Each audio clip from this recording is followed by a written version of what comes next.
Champions trophy செமிஃபைனல்ஸ்னாலே ஒரு இதுவாத்தான் இருக்கு அப்படின்ற அளவுக்கு நடந்து முடிஞ்ச மேட்ச் தான் வந்து பார்த்தீங்கன்னா New Zealand versus south Africa second semi-final match. So வந்து பார்த்தீங்கன்னா ஆல்ரெடி ஃபைனலில் வந்து பார்த்தீங்கன்னா இந்தியா தன் கால் தடத்தை பதித்த மாதிரி யார் பதிக்க போறாங்க ஃபைனல்ஸில் அப்படின்றதுக்கான மேட்ச். டாஸ் வின் பண்ண நியூசிலாந்து வந்து பேட்டிங் செலக்ட் பண்ணாங்க. ஓப்பனிங் இருந்து வில்லியங்கும் ரச்சின் ரவீந்திராவும். ஸோ வில்லியங்க 21 ரன்ல முடிச்சு விட்டார் லுங்கி இங்கிடி. ஆனால் அதுக்கப்புறம் ரச்சின் ரவீந்திரா கெயின் வில்லியன்சன் ஒரு சூப்பரான ஒன் டவுன் பார்ட்னர்ஷிப் அமைச்சாங்கன்னே சொல்லலாம்.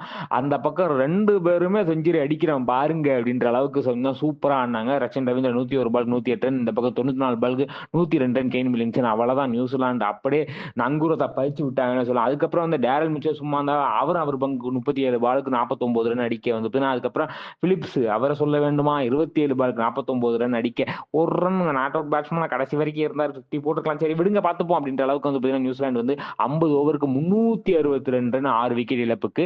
இதுதான் இருக்கிறதுலே ஹையஸ்ட் எவர் ஸ்கோரர் இன் சாம்பியன்ஷிப். இதை சவுத் ஆப்பிரிக்கா அடிச்சாங்க, நீங்க தான் ஏன் கெத்து, நீங்க தான் சேஸ் மாஸ்டர்ஸ் ஆச்சு அப்படின்ற அளவுக்கு வந்து பாத்தீங்கன்னா இறங்க வந்தாங்க. ஓப்பனிங் பெரிய அதிர்ச்சி. ரயான் வந்து பாத்தீங்கன்னா 17 ரன்ல மேட் அண்ட் பால்ல காலி ஆயிட்டு. அதுக்கப்புறம் புமாவும் நம்ம வந்து பாத்தீங்கன்னா டூசனும் வந்து சம பார்ட்னர்ஷிப் வந்து ஓரளவுக்கு நல்லா பில்ட் பண்ணி எடுத்துட்டு வந்தாங்கன்னே சொல்லலாம். பவுமா 71 பாலுக்கு 56 ரன், அந்த பக்கம் டூசன் 66 பாலுக்கு 69 ரன் அப்படின்ற அளவுக்கு ஆட 2 பேர் விக்கெட்டையும் சாண்ட்னர் வந்து எடுத்துறாரு. சாண்ட்னர் வேற லெவல் கேப்டன்சி பிளஸ் போலிங் வந்து பாத்தீங்கன்னா தெறிக்க விடுறாரு மனுஷன்.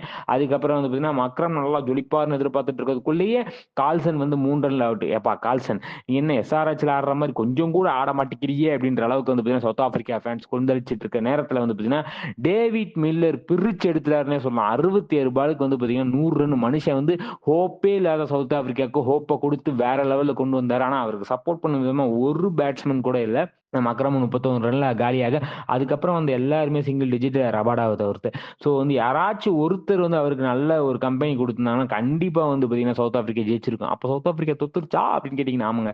50 ஓவருக்கு வந்து பாத்தீங்கன்னா 312 ரன் 9 விக்கெட் இழப்புக்கு 50 ரன் வித்தியாசத்தில் நியூசிலாந்து அபார வெற்றி பெற்று வந்து பாத்தீங்கன்னா இந்தியா கூட ஃபைனல்ஸ் சாம்பியன்ஸ் ட்ரோஃபி மோத போறாங்க.